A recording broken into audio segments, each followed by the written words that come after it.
All right, welcome Year 12s to this lesson. As you can see in this lesson, I want to go through what the 5 number summary is, and I want to introduce you to box plots. Box plots are arguably one of the most useful data displays that we'll come across this year, or in my opinion, I think they're particularly useful. I actually use box plots a lot if I'm analysing, say, data from a test or from a SAC, whether that be, say, I'm comparing my two classes, or even if it's comparing the entire cohort of Year 12 results. I find box plots are an extremely useful way of quickly establishing some of the key statistics that we examine in this course. So in our last couple of lessons, we've looked at some of these statistics already. So the median, you'll remember, is the number that's in the middle of our ordered data set. And in our last lesson also, we looked at the lower and upper quartiles of the data, so Q1 and Q3. We do already know what the minimum and maximum values are. We've come across that before. So really, the 5 number summary is just bringing 5 of those really important statistics together into one little list. So in order, obviously, we would start off with our minimum value in our data set. We'd then move across to the 25th percentile, so the lower quartile, 50th percentile, right smack bang in the middle, our median, the 75th percentile, the upper quartile, and right at the top end of our data, we call that our maximum value. So that's our 5 number summary. If you were asked to give the 5 number summary of a data set, they are the 5 numbers that you would list, and you do that in order as well. Now, the reason we talk about the 5 number summary before we go on to the next data display, the box plot, is because the box plot is actually a graphical display of those 5 numbers. So I'll just zoom down a little bit, and you might like to have your notes in front of you and be looking at it as well. This is what a box plot will look like, and I just want to highlight some of the key features. First of all, you'll see we have a rectangular box in the middle here. And in that box is a vertical line. Now that vertical line will show you the median. Now what you will normally have, and you'll see with the example at the bottom, your box plot will actually have a scale underneath. So that means you can read what that median is. You just have to go down to the scale and you'll be reading off that scale what the median actually is. So the median is inside the box. The box itself is representative of the middle 50% of the data. So by that I mean the lower end of the box, where the box starts, will be the lower quartile, Q1, and the upper end of the box, where it ends, is Q3. Now we know that the difference between Q3 and Q1 is known as our interquartile range, and we also know that that is the middle 50%. And you can see from these percentages at the bottom how a box plot is really clearly broken up into 4, and it will show us really clearly the variability or the spread of our data. So we've done our median and our quartiles. The minimum value will be shown by the value furthest to the left, and it may be at the end of these horizontal lines, which we call whiskers. So a minimum value down there, likewise up the top, a little horizontal line, and then that will extend to our maximum value. Now, of course, we can have these things called outliers. Outliers are values that are, we think, are a little bit extreme compared to the rest of the data, and they are shown a little bit differently on a box plot. So I'll just go down to the bottom one down here, and you'll see that sometimes on a box plot display, you'll see these little dots, little solid dots, or they can be hollow sometimes. Alternatively, you might see them marked as a little cross as well. Now they are called outliers, and they're values that were unusual compared to the rest of the data. So you'll see you can have more than one unusual value. In this one we have 4. Now one thing I just wanted to mention, which often there is a little bit of confusion, is these little whiskers I mentioned before, these horizontal lines that extend from the box. They will extend to the minimum and maximum value, but not if that minimum or maximum is an outlier. If it's an outlier, like these down here, they will be isolated from the rest of the data. So where should you extend your whisker to then? you need to go to the next, if it's a lower end outlier, you go to the very next lowest value that's actually in your data. So you do need to look back at your raw data to know where that whisker should extend to.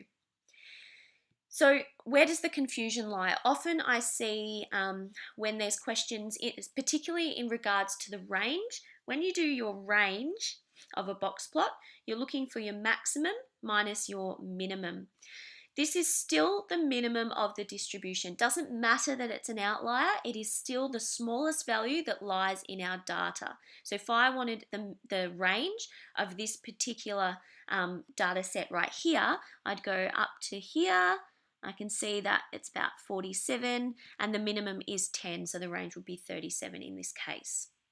So my point after all that is that the outlier, if it's there, is still a minimum. If it's on the lower end, it is still the maximum if it's up the top end as well. I've listed some of my key points just here. Hopefully I've covered them all. Always a labeled scale, make sure you do that. Always have I haven't got it in this example, but the context of the data. So whatever it is that's being measured, and a unit is obviously very important. They can be drawn vertically. All these ones we've got here are horizontal. Most of the time they will be they'll be horizontal on your calculator, but don't be alarmed if you see one that is drawn vertically, because that's possible as well. Okay, so moving along, we want to have a go at interpreting some of these. So like I said, it's a visual representation of the 5-number summary. So if you come across a box plot just like this one here, you can really quickly read off what the 5-number summary is. So as an example, you'll see with this one, the minimum value is down here at 20. So there's my minimum. The Q1 value is where the box starts, so it's 40. The line is where the median is, so 50. Q3 is 80, where the box ends, and the maximum in this case is 90. Now don't be confused with this one. Sometimes there's little dots showing you where the whiskers end. Don't confuse them with an outlier. An outlier, there should be a little gap. The whiskers shouldn't extend to that outlier. So these ones are not outliers in this particular example. What else do we need? We want the 5-number summary, then the range and the IQR. The range is going to be your maximum minus your minimum, 70. So therefore, see how we've got a unit here, dollars? The range is $70. And our IQR, Q3 minus Q1, so 80 minus 40 is 40. So we've got an IQR of $40. Okay, so I'll just make a point here. This was measured in dollars for our 5-number summary. So see how quick it is to get your 5-number summary from a box plot, and also your key measures of variability or measures of spread, your range and your IQR. Now, I mentioned before, sometimes there are unusual data values known as outliers. And there is a way of actually determining whether something is classed as an outlier. So we don't tend to just look at the data and go, oh, that one's a bit unusual, that's an outlier, I'll draw it differently in the box plot. There is a calculation that will prove outliers. So it is very important you are able to do this. And we have two, formulas to learn, to memorize. And I'll tell you where they've come from, what they mean. So when you're determining an outlier, it needs to be it needs to be outside, I should say, a reasonable boundary. So what we say is, if you've got a particular set of data, if you've got one piece of data that is 1.5 by the IQR below your lower quartile, or 1.5 by the IQR above your upper quartile, so that's what these little formulas are referring to, then you have an outlier in your data set. So what we have to do is we imagine this boundary as being a lower boundary called the lower fence. Any data values below that boundary, they're outliers. And the same at the upper end. The Q3, so upper quartile plus 1.5 by the IQR, any value that's higher than that number that you get when you evaluate that is going to be an outlier also. Now I'm going to do that with the example underneath because I'll show you how those how we actually calculate these here and what those numbers mean. In reality, it's rare that you have to do this if you're just constructing a box plot. Often if you're just constructing a box plot, you can use your calculator for this, but how you would be tested on these particular formulas is you'd be told, or you'd be given a data set, clearly there's an outlier there, and you'd be asked to prove it. And to prove it, you need to use one or both of these formulas. So how is it done? Here we have 12 pieces of data, and you can see what it actually represents. It's times in seconds from some sprinters running 100 meters. So there's a space underneath for us to do some workings. We are going to determine whether there are any outliers in this data set, and then we are going to actually draw this box plot by hand. So you might like to set up a scale like I've done here. So you can pause the video at any point if you wish to do that. Now what I've done to make it a bit quicker, a bit easier as well, is you'll see the data's not in order. So instead of going through and ordering it, finding the median and the quartiles like we did the other day, I've just gone ahead and I've done that on the calculator, and I will show you how to do that in a moment, and you'll see that there are some instructions for that over the page as well. Oops. 5-number summary. Comes out as 11, 11.2, 11.35, 11.75, and finally 12.7. So just looking at that, I can see if there's an outlier, it's probably going to be this one. You can see the 11 and the 11.2 are fairly close, whereas the 12.7 is a fair bit further away from the rest of the data. So that's just what I'm thinking just by looking at it, but how do we actually prove it? Well, first of all, what you want to do is we need the IQR for our lower fence and upper fence calculations. So that's our Q3 minus Q1, and that's going to be 11.75 minus 11.2. So that's going to give us 0.55. So we're going to use that in our calculation. First of all, let's check for lower fence outliers. I said it's probably unlikely that this is, but we'll check it anyway, and sometimes you are instructed to do that. Lower fence, Q1 minus 1.5 by the IQR. So Q1 was 11.2 minus 1.5 by 0.55. Now, just to make a point here, I'm just going to pop that in a bracket. Do remember that your BODMAS rules will obviously apply, so I don't want to see anyone going 11.2 minus 1.5, enter, and then multiplying it by 0.55. That's going to give you the wrong answer. You want to, you can do this whole step in your calculator. Your calculator will do it in the correct order, but just please never do 11.2 minus the 1.5, press enter, and then multiply it. And we're going to get 10.375. So what does this lower fence value actually mean? What you need to do is you look back at your data and you think to yourself, is there any value there that's less than or lower than 10.375? And you can see that there's not. You can just look at your minimum. You can see your minimum's 11, so obviously not. So there are no values less than 10.375. So there are no outliers in the lower set or in the lower half. I'm just going to split this in two because I'm going to check the top end or the upper end of the data now, the upper fence. So 1.5 IQRs from your upper quartile. That was 11.75 plus 1.5 by 0.55. We're going to get here 12.575. So we ask ourselves, is there anything above that value? Look at your maximum. Yes, there is. Oops, gone a bit too far there. There is a value above that. You might also want to check as well if there are any others, because you can have more than one outlier. Doesn't look like there is. Next one's 12.3. So what we do to prove it is we say, well, 12.7, got a little dot there, 12.7, which is in our data set, is greater than 12.575. Therefore, you can use this little shorthand which you'll see I use a fair bit. Therefore, 12.7 is an outlier. And what I'm going to do is I'm going to mark that on first. So I'll mark that up here. I'm going to need a little scale to begin with. And 1, 2, 3, 4, 5, 6, 7, 8. Yep, this will work out well. So if we start from 11, 11.2, 0.4, etc. You might like to do the same.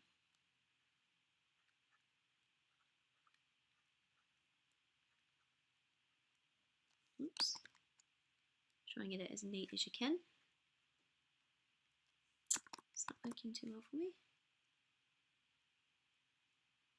And 12.8. Okay. So our outlier was at 12.7. So right in between these two, I'm going to put a little circle. There we go. Okay, next step. You can do this however you like. You can start off with the box if you want to. I might use the ruler here. Now our median was at 11.35. So all the way down here. So 11.3 would be in between there. So I'm going 3/4 of the way through. Like so. And then you want to add in the rest. So 11.2 will obviously be a lot easier for you using a ruler and a pencil than it is on this. Upper quartile 11.75, so 11.7 in there, 11.75.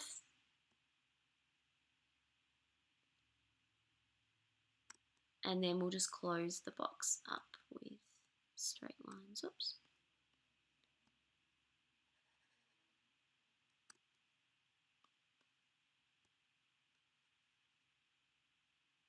There we go. Now the lower whisker is going to be easier because there are no outliers on that end, so it needs to go to 11. I often find it's good to put a little line on the end just to show exactly where your whisker has ended. And finally, the next whisker. It's very important here. What we do is whisker's not going to go to that outlier. What we have to do is make sure it comes to the next lowest, the next value that's in our data set. So there's the outlier there. The next lowest after that was this one, the 12.3. So the whisker needs to extend to 12.3. 12.3 was not an outlier. So just draw it in here first. 12.3, a little line, and then you can get your ruler out and you can extend it across. Now my whiskers haven't lined up, oops, too well there. Just do that again. Like I said, it'll be easier for you using a ruler with this. My goodness. Okay, so that's better. There's our box plot. Of course, we need it labeled. So just underneath, I'm going to write time, and that's measured in seconds. So there's our completed box plot. Now, how often do you actually need to draw a box plot by hand? Honestly, not very often. Sometimes you just need to fill one in that's sort of half completed. Most of the time, you're actually interpreting them. Or, like I said before, you're proving that one of these values is actually an outlier. And that's where these workings at the bottom are essential. And it is important as well that you always state this bit here. If you've got nothing below your lower fence, state that. There's no values below it, so there's no values under there. But if you do have something like in this case, the 12.7, which was above the upper fence, make sure you clearly state, therefore it is an outlier. Now, we can make use of our calculator for this, which does speed up the process a lot. I'll show you how I got this 5-number summary. And it's going to look very familiar to you because it's going to use some steps we've already done. And I'll also show you, because some of you may not have seen this before, how we get a box plot on the calculator. So first step, as always, will be to get your data into the calculator, which you'll see this is what I've done. I've named it times, and then I've entered all of that data. There should be 12 values, which you'll see there is. To get our 5-number summary, we do what we did the other day, and that is looking at the one variable statistics. So that's menu, 4 for statistics, 1 for stat calculations, and 1. So menu 4, 1, 1. It'll ask you number of lists. We've just got one list, so press enter. And from here, I enter in the variable which was called times. So enter and enter again. You'll see the mean comes up, as does some other values we're going to look at, such as standard deviation. And this is what I want here. This is my 5 numbers summary, which is identical to what we've just used for our box plot, which it should be, because this is where I got that data, those statistics from. So that's how you can quickly establish your 5 number summary, and you could then use that to really quickly draw a box plot. Of course, you would have to choose the right scale, and that would be dependent on this, how much space you've got to work with, of course. How do we draw a box plot? Well, from here, because the data is already in, it's really easy. I need another tab. You'll see I've only got one tab open at the moment, and I'm not going to do this in my spreadsheet. I'm going to press Control and then I. I'm going to add this one, data and statistics. Now what you get is just a random scatter of dots that pop up. So that's not useful to me right now. I need to add the variable that I'm working with. So see along the bottom here, click to add variable, select the variable that you've entered. So sometimes you'll have more than one saved. Now this is a dot plot, which we've already seen before as well. I can hover over and see the individual values. They're now all ordered. But I want a box plot. So I'll just go to menu, plot type, and you'll see box plot is the second one down. And there it is. So this has been put, it has been put on a scale very similar to what I've used before. In fact, it went up by 0.2. So that's pretty useful. Sometimes you could use the scale that's given on the calculator, but I will warn you that it's not always the most appropriate. The calculator will scale down to fit on that tiny little screen. Whereas if you are given a large amount of space to give us a box plot, I don't want to see a tiny, tiny little box plot on the page. You need to use as much of the space given to you as possible. As you can see, I'm hovering over these significant parts of the box plot and it's telling me what those values are. So also very helpful at times if you need particularly this part, looking at what the next highest value is, which was the 12.3. So notice the whisker goes to that end point of 12.3, and there's our outlier there, 12.7. Now those instructions on what I've just done, they are listed in your notes. Do annotate them if you need some extra information there, if I've said something that's not written down. But what I'd like to do now is have a look at some of the questions that you come across in relation to box plots. So I'll skip ahead, that's what I've just done on the calculator, interpreting those box plots. So not only can we quickly read the 5 number summary from a box plot, we can also answer particular questions that are related to the percentages. So you recall that the box plot is split up into 4 pieces, and each of those sections represents 25% of the data. So I'm going to use that fact to answer some of these questions below. So as you can see, the first one, what percentage of the data in this particular box plot fell below the value of 200? Notice how 200, that is sitting on our Q1. So Q1 equals 200. Now we know that Q1 is at the 25th percentile. So the amount of data, or the percentage of data that is below that, is 25%.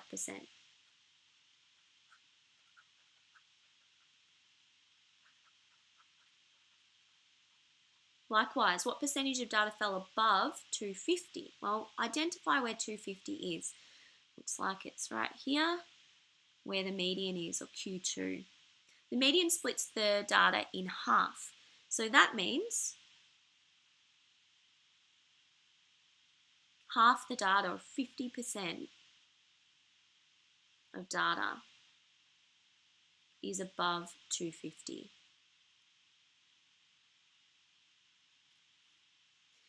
Questions like this as well, what percentage of data lies between 100 and 300? Well, identify what that is. That's our minimum value down there, 100, 300, that's at Q3. So how much data is in there? 75% of your data. We know Q3 is the 75th percentile, so that gives it away anyway. So from the bottom to the 75th percentile. Another way to look at it is 100% of the data is all the way along, and this top little quarter obviously is 25%, 25% in here. So between this point here, 100 and 300, we have 75% of the data.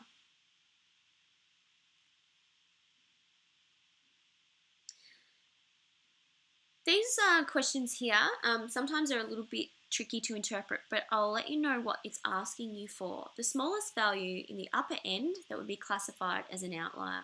So if I consider the upper end of the data, that's here. Now clearly there's no outliers at the moment, but what it's asking you is, if there was, what would be the smallest value that would have been an outlier? So if we have a look at this, what we actually need to know is where's that boundary? So at what point would a value actually be considered an outlier in this particular case? So we're concentrated on the upper end at the moment because that's what the question was asking us. So what it's actually asking us to find is the upper fence. So what I'll do now is first jot down what the IQR is. So upper quartile 300, lower 200, an upper fence, we've got an IQR of 100. Upper fence, therefore, is, we'll just write it above,